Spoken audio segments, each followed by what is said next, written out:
Michael Dumas, Director of E-commerce at Zelouf International, a global fabric wholesaler, shares his strategies for driving growth and success in the industry. In this episode, we'll explore how Michael's strategic implementation, such as introducing express shipping options and overhauling his site's SEO, have dramatically increased both sales volume and customer satisfaction. He'll share insights on the significant impact of small changes in a large catalog environment and the importance of understanding customer needs in the creative industry. Additionally, Michael shares his approach to site redesigns and his plans for integrating B2B and D2C platforms to enhance user experience and operational efficiency. His story is not just about improving a website, but about crafting a dynamic strategy that propels an established business into new heights of digital and retail success. I've also discussed with Michael about the challenges and opportunities in the fashion industry, including the changing retail landscape and the potential for targeting younger customers. Let's uncover the nuances of e-commerce in the fabric industry, the challenges of handling an extensive product range, and how targeted improvements can lead to substantial business growth. Let's dive in.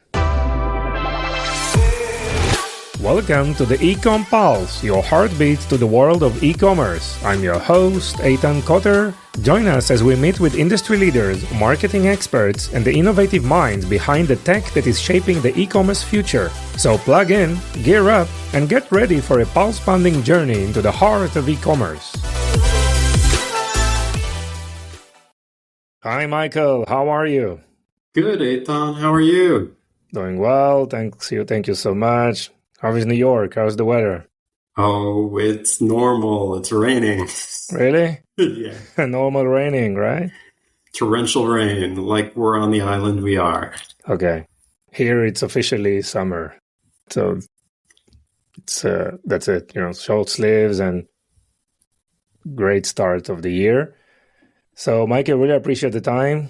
I know that you've just started with a new role, and I hear that you are making great achievements in terms of order volumes and conversion rates, and you did few things that had an amazing impact, a major impact in a very, very short time.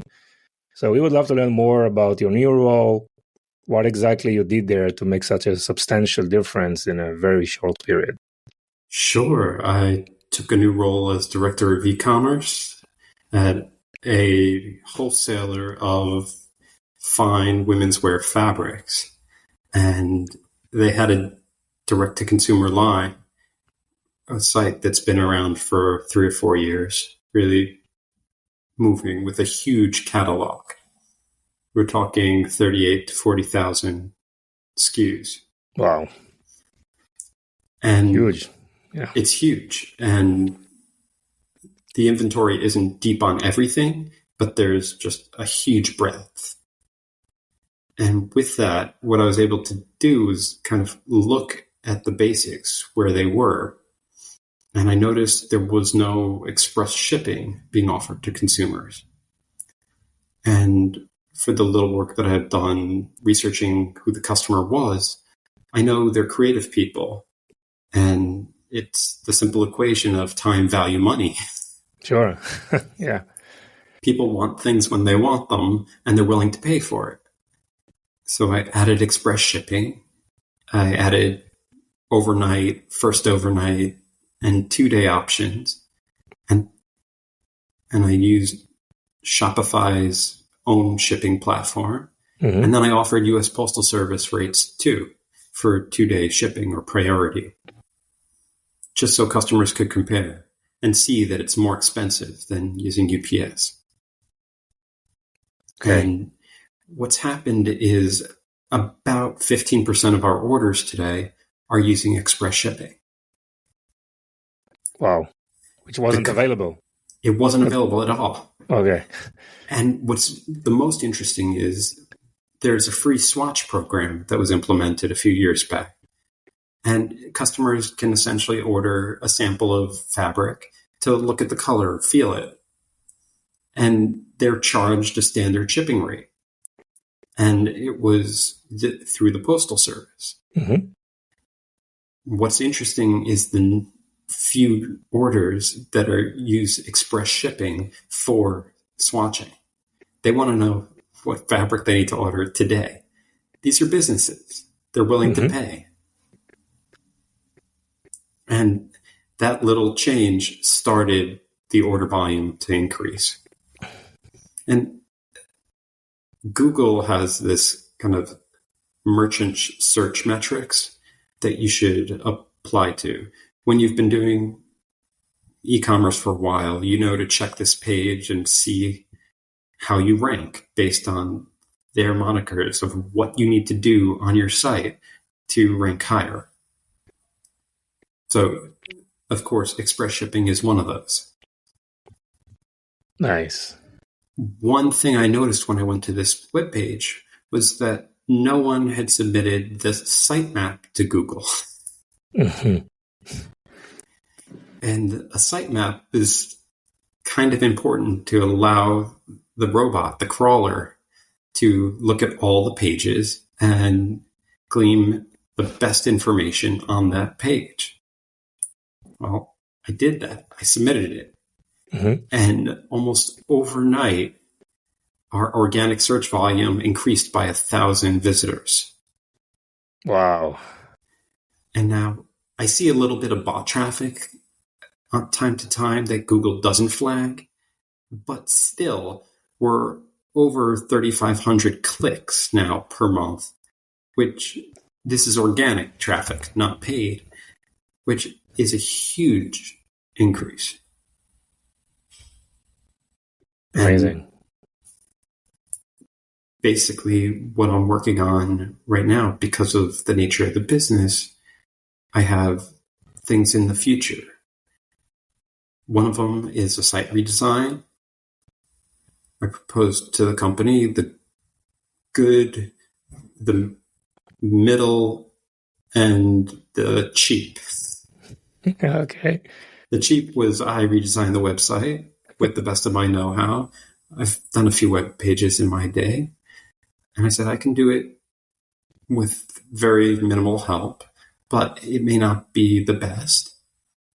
I said, the middle, it'll cost X and redesign it. And we can do it and have people who know how to program for Shopify and connect backend. Or do the best of the best who will build a super brand story, connect everything, and really work with A+ brands. I told them we're not quite at A+ brand today. We're not a D2C company in its own right because we're primarily B2B. Yeah. Yes, consumers buy fabric. Small fashion designers, people making dresses for special events. That's definitely part of our customer base. But primarily we work with large 1,000+ yards of fabric volume. That's our core customer as a business. So really it's about finding the middle range. Maybe somebody who doesn't do 1,000 yards, but somebody who can do 50, 100, 200, 500. And really adapt this company to serve them. Yeah, so I'm very interested in the industry as a whole. Give us some overview about, type of customers, who is buying, how the fabrics are being manufactured, shipped, ordered. Share with us some of the characteristics of the business. So what I can tell you about the customer, most of the customers are either fashion designers or buyers for the fashion designers. And sometimes it's the brand buyer who knows what the customer will like. Because it's mostly women's wear fabric, yes, we have some standards, yes, we have a little bit of lining, but we don't offer the notions, all the little pieces, or the trim that goes along with any garment that's made. So really these customers, it's the small, medium fashion designer, the costume maker. One customer that I noticed is the decorator who's working on a wedding. Mm-hmm. And because we have such a breadth of fabric, people looking for something unique and specific come to us. One of the interesting things about this business too is we have a whole group of designers making patterns that are our unique designs and get printed on fabric. And while we have a lot of those, we don't have a lot of yards. But we can always reprint if necessary because it's our own unique design. Yeah. So there are a lot of patterns, obviously colors. Yes. Right. How do you showcase all these flavors and variants? First, it's by weave of the fabric. Okay. Is it knit? Is it woven? And essentially, we group it by type in that respect. But then also there's patterns, there's solids, there's reflective or shiny, iridescent, where metal is woven into the fabric, or it's dyed with a metallic sheen. And it's kind of separated in that respect. The colors were a factor for us because we have certain types of fabric where we have more than 100 different colors. Now, there's a limit on Shopify. Yeah. And they announced just a few weeks ago with their Winter 24 preview that they're going to do away with the variant count. If you're on the higher tier Shopify. Yeah, so, Shopify Plus, I guess. Exactly. Yeah. So one of the things I did was move over to Shopify Plus to take advantage of that. Sure. The higher limit was one of the reasons. But one of the things that I learned in addition to that was they help with tax liability. The site previously didn't have the order volume that necessitated all the individual state reporting. I got an alert yesterday saying you need to register with these 7 states because you've exceeded order volume. And once you register, then you can get taxes collected automatically with Shopify Plus. I wonder how many merchants pay a tax service more than they would if they switched to Shopify Plus. Yeah. Just knowing this. It's so negligible. You got that letter from the state itself? No. It was just an alert on Shopify as an admin. Yeah. It's like it's warning me before I get the letter. Nice. It's always good, right? I mean, states are generally forgiving when you want to pay them. Yes. You want to find the right amount that needs to be paid for them, right? Not even the right amount. You're willing to actually give them money. Yeah. They don't have to fight you in court. No, of course not. So they forgive ignorance to an extent. Yeah. So how do you set up? I mean, I know you're working on a new design. How do you envision to showcase or to create a journey that easily, give the shoppers the ability to find all these variants and flavors and patterns? And I mean, it just looks, yeah. To some extent, the shopper journey works really by color and type of fabric, how it breathes, how it stretches. And first, they'll search. I plan to improve the search as well as the color selection to show the correct color when someone actually searches. That's missing from the merchandising that exists today. Now, getting that part of the journey is step 1. Step 2 is to allow buying online but picking up at our showroom in the fashion district. It's not pick up in store per se, but it is. And Yeah.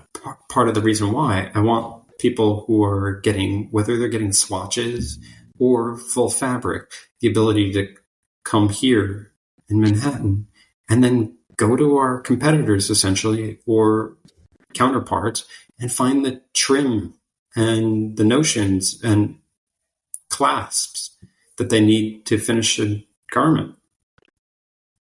Thread is one of the hardest things to match to a fabric. And my bosses go, why don't we just buy some thread? I said, who's going to go through the warehouse and match the thread to the 38,000 patterns? fabrics? I go, I'm not going to do that. I'm sorry. It's part of the job description. Come on, Michael. Okay, wow.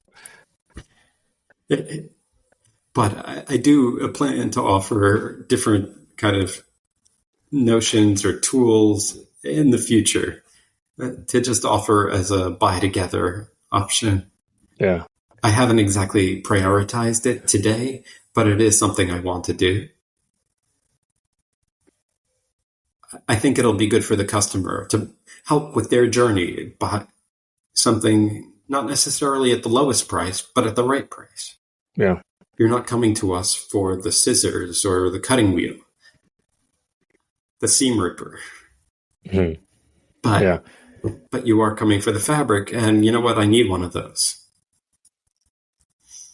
Got it. And what are some of the characteristics of, the B2B journey in terms of the payment schedules, maybe like credit terms? Are there some unique B2B functionalities that you envision? Yes. One of the ways we sell fabric is through a custom order from a mill. The mills produce the fabric. And essentially, the way we've done it previously is we collect half of the payment up front at the negotiated price, and then the other remaining half 2 weeks later.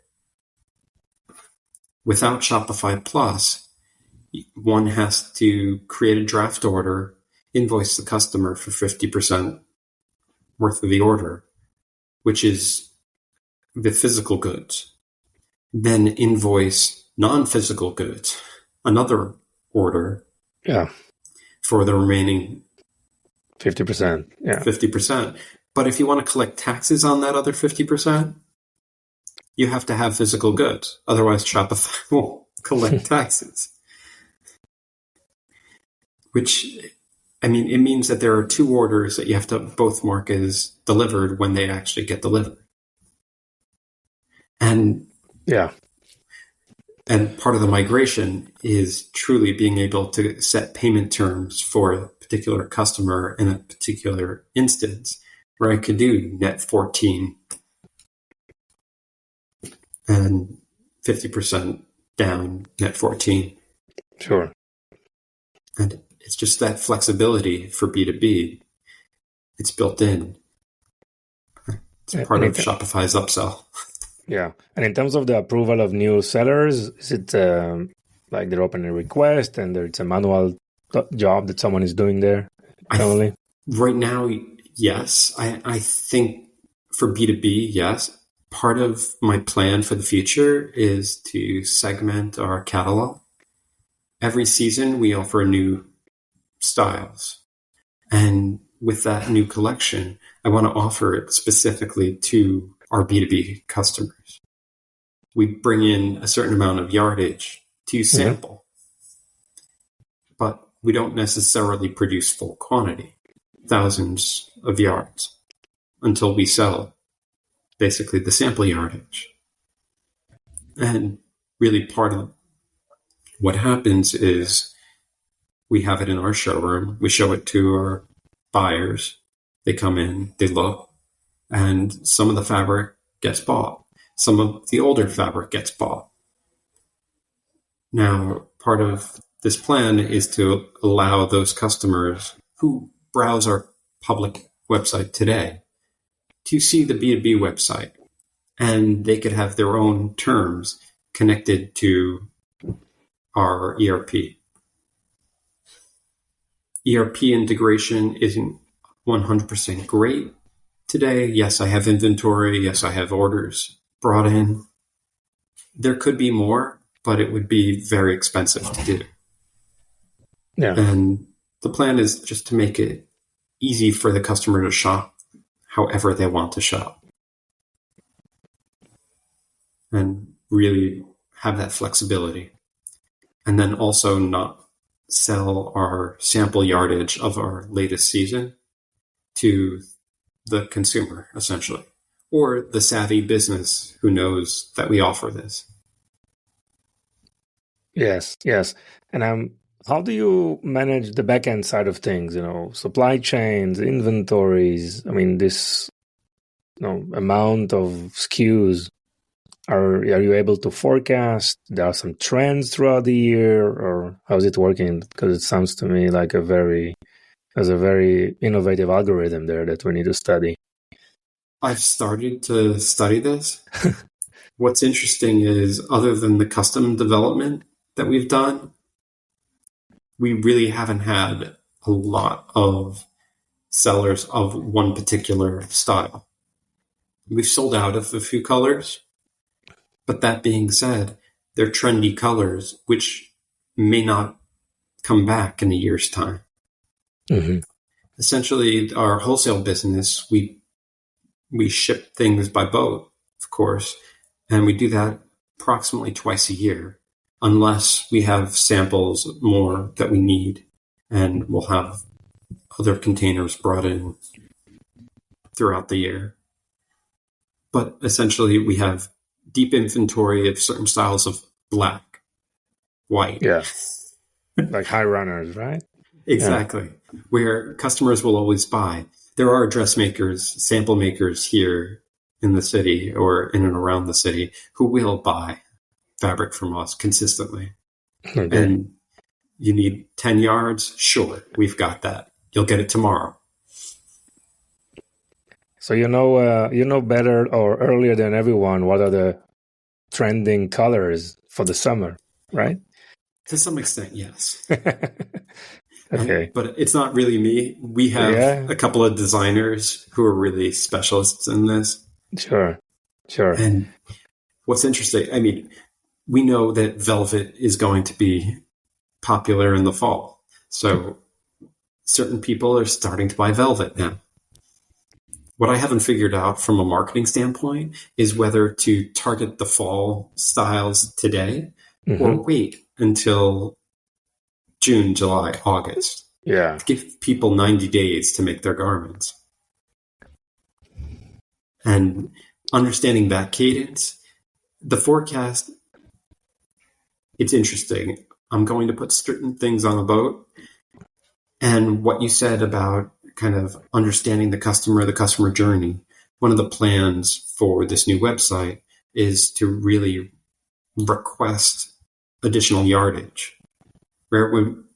Today we don't show out of stock colors, but one thing I would like to do is, if you click request additional yardage, I can show the hidden colors basically, and you can request any color you want. All the out of stock, I can do it on a product page, and then I can do it specially on its own landing page. Got it. Yeah. And specifically on the marketing side of things, obviously on the B2B, I mean, what type of activities you're doing on the marketing side? Mostly today it's email. Some of it's reach out. Essentially understanding who the customer is.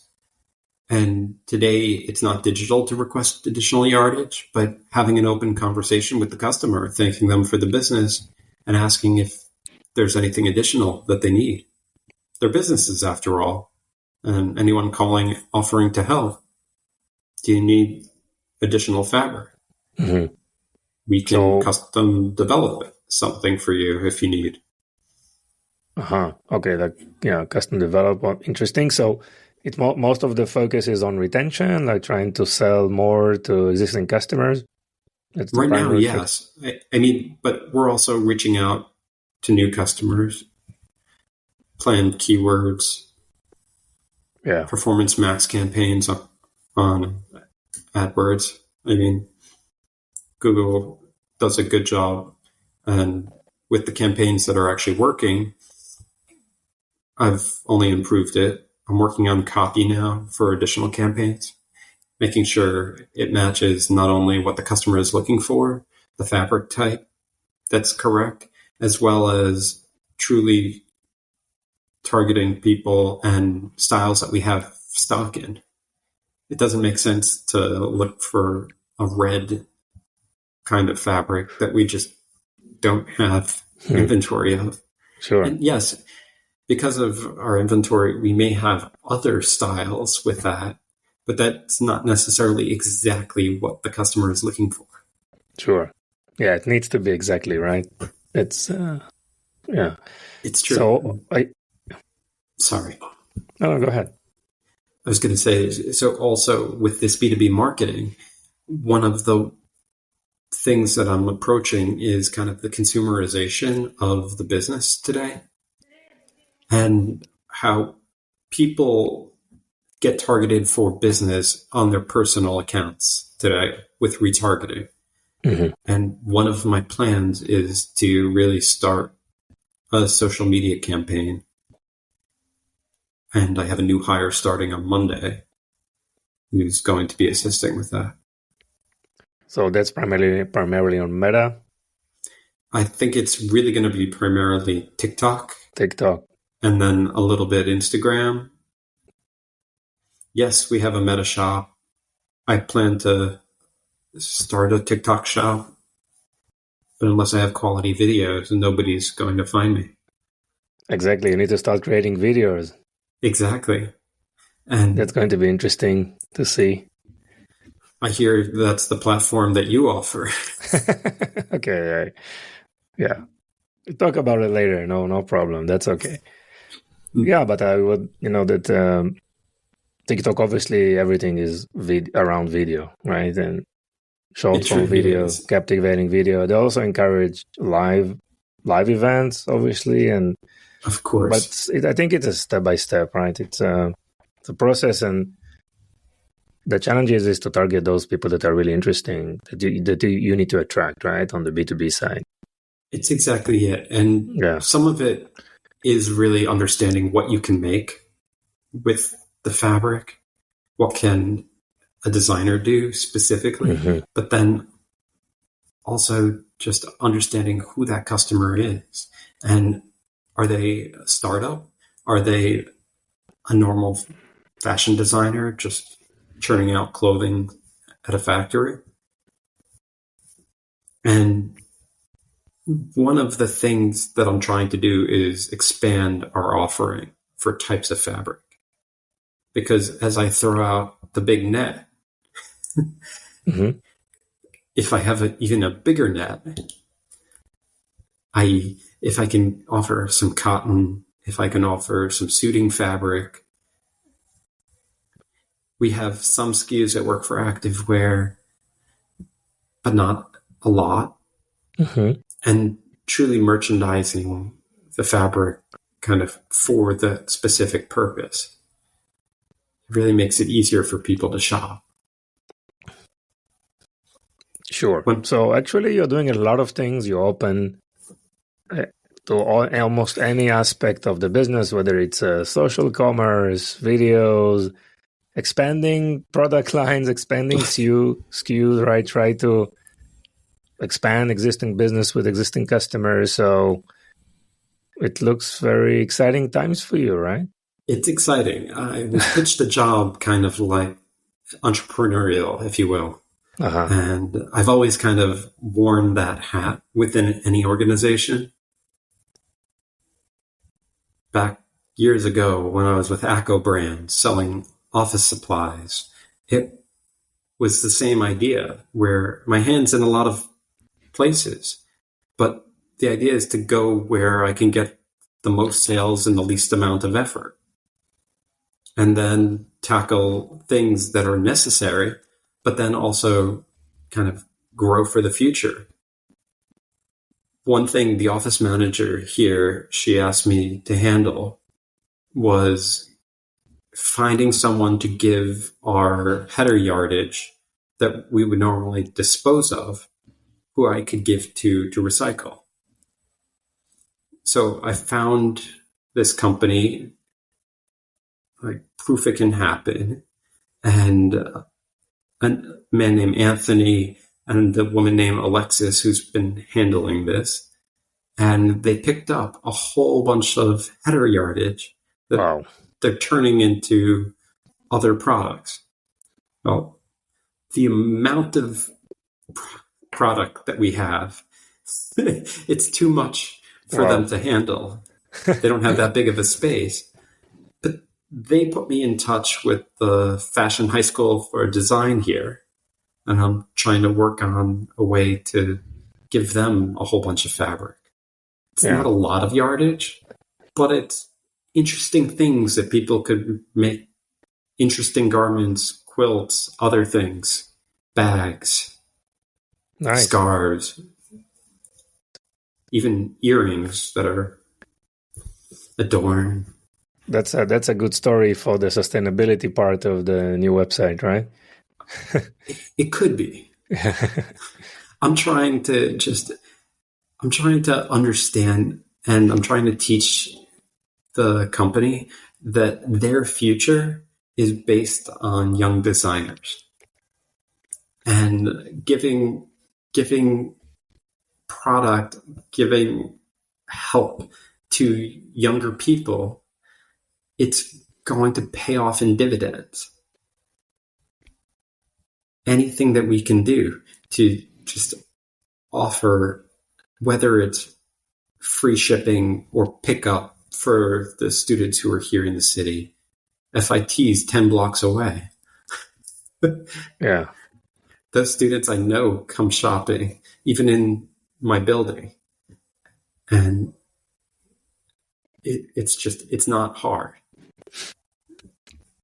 And if we have the margin that we can offer, we offer it to perfect strangers to acquire them. Now, if we just offer it to students who generally don't have a lot of money in general, it makes sense. Makes a lot of sense. Yes. Michael, what do you see in the industry as a whole? I mean, what do you think are the major challenges right now for brands? What do you think are the major opportunities? I think the challenges in the industry as a whole is the changing retail, where people aren't shopping for fashion at Macy's as much as they used to. They are still going into Bloomingdale's, possibly going into places like Nordstrom. Overseas, they go into Printemps. But like these department stores, there's growth, but not a lot. And the foot traffic is relatively low. And part of the problem is that if you don't have the turn of clothing coming from these retailers, you're not going to get the volume that you did previously.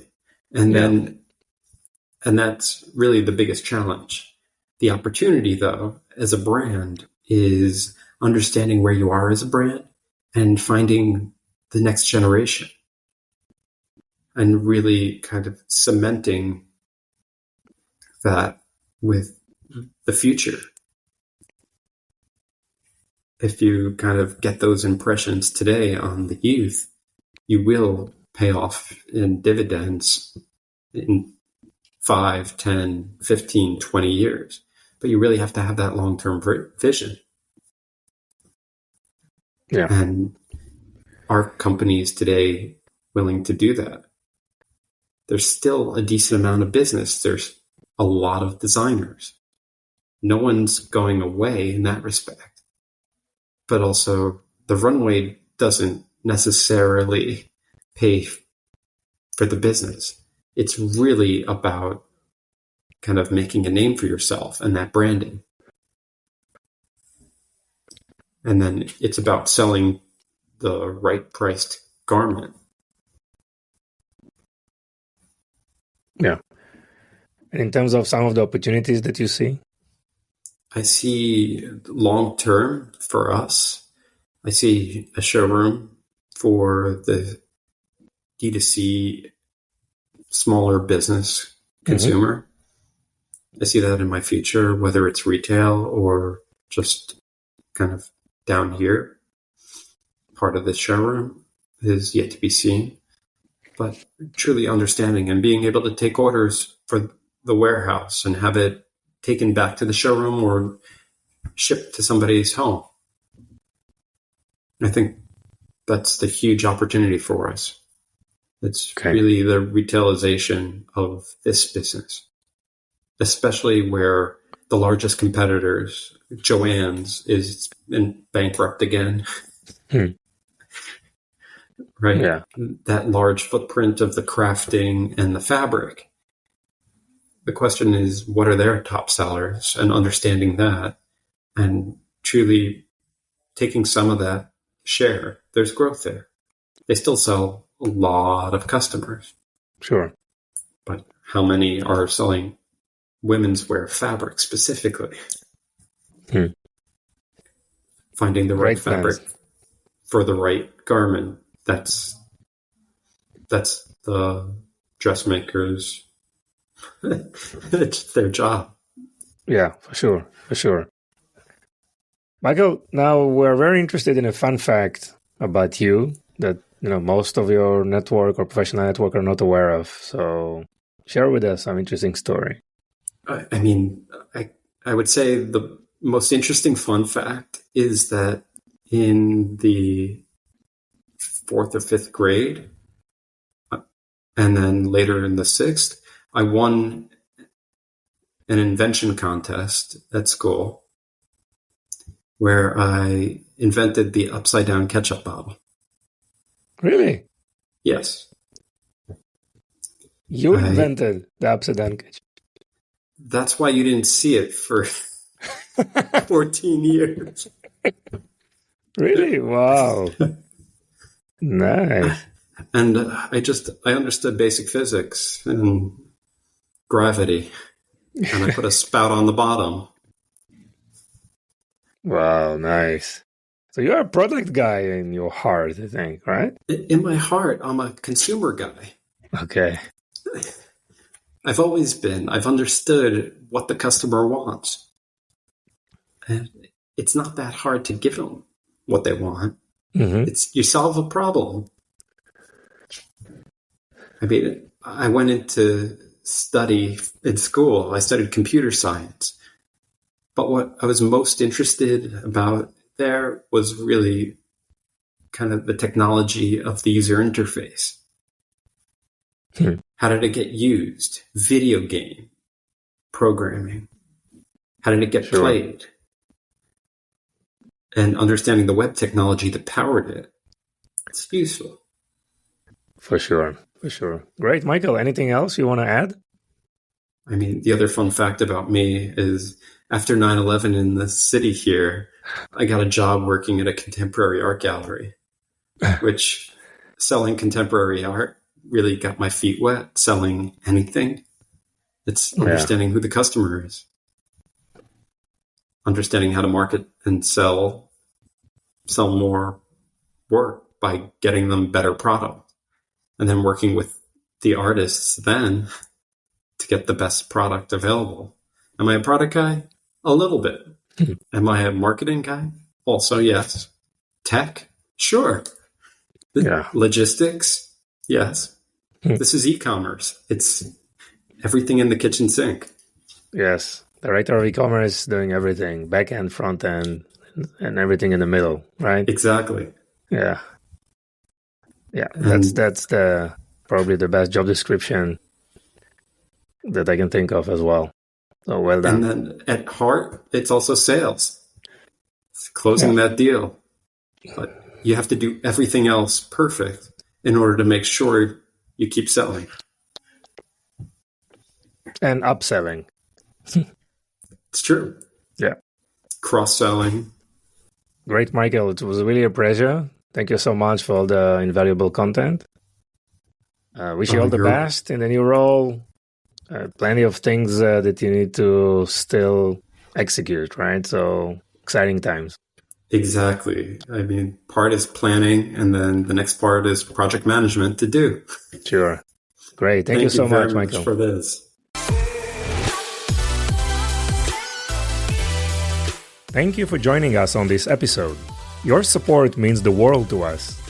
If today's episode has been insightful for you, consider sharing it with someone who would also benefit.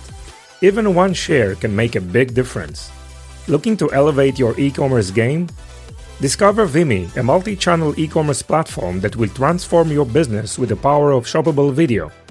Visit us at vimy.net to learn more. It's Vimy, VIMMI.net. Thank you for being part of our journey. Stay tuned for more invaluable insights in our next episode.